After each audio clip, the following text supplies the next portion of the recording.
keep an eye on Lululemon because it's now in the market for a new leader. The CEO, Christine Day, announced yesterday stepping down after 5 years at the helm.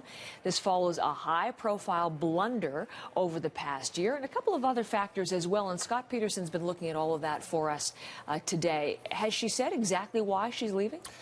She hasn't really. She said it's a personal decision, but there's lots of speculation that it has to do with that sheer pants recall that made those already semi. We'll bring our puns back. Well, yeah, those already sort of semi-transparent pants, somewhat transparent, during certain yoga moves. That cost the company $17 million.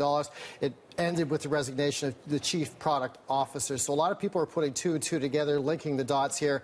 But this is the reason that Christine Day gave, for resigning. Basically, she said it was a personal decision, and now was the time to bring a new CEO. There's Christine Day right there. But there are a couple of her legacies over the last year, anyways. The profit's been somewhat flat. They reported $47 million last year. She said that now is the time to bring in a CEO with a 10-year vision. But as well, there was a higher than normal discount sale in the spring. Too many colorful tops.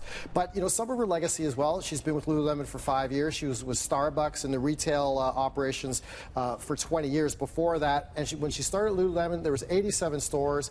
Now there's about 220. There's an increasing web presence. So she's done a lot of good for the company. But the company is now looking for a new CEO. But there's going to be lots of speculation going forward whether it had to do with those semi-transparent Lululemon pants. So sort of a mix. Sounds like the legacy as you've laid it out is mixed. Has there been mixed reaction to her departure, or where do people fall? Well, at this point, analysts are scratching their head, and analysts don't like scratching their head. They like certainty. So this is giving a lot of uncertainty to the stock. And if we take a look at the stock price, it has been up in the last year, but this is the real acid test as far as trying to get a sense of what Bay Street thinks about this.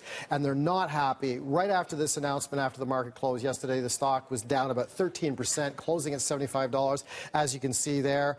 So there's lots of worry about now whether this company has a direction, or if not, without Christine Day. So there's lots of confusion as to what the direction will be after she steps down, because clearly any CEO wants to see a decline like this. That means that they preferred to have her in there. And also Lululemon saying that they're going to stop their dual listing requirement. They're not going to list on Toronto anymore. They're going to list just on NASDAQ. Why do you do that? Well, it's cheaper. They said it cost money to list on Toronto. They weren't getting the volume they wanted, so it's easier for them to just have it on one exchange.